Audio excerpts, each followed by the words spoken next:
Hey, what's up guys? So in this video, we will see how to use Find My Phone on the Vivo Y200.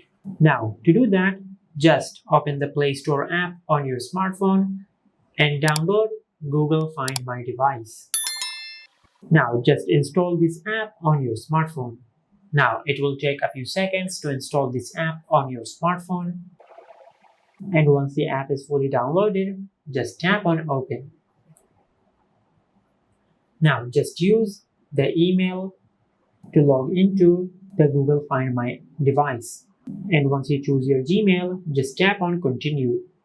Now, just enter the password of the Gmail. Now, once you enter the password of your Gmail, just tap on Sign In.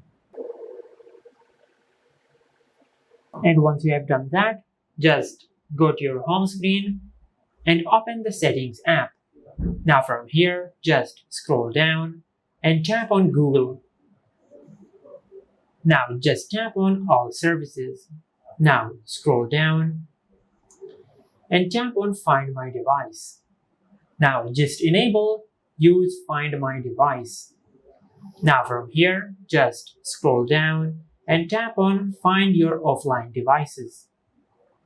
Now just select Without Network.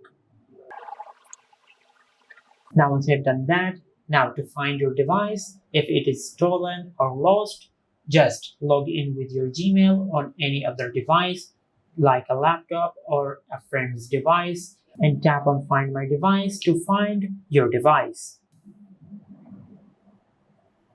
And this is how you can use Find My Phone on the Vivo Y200. If you found this video helpful, please like the video and subscribe to our channel and hit the bell icon to get notified when we upload a new video.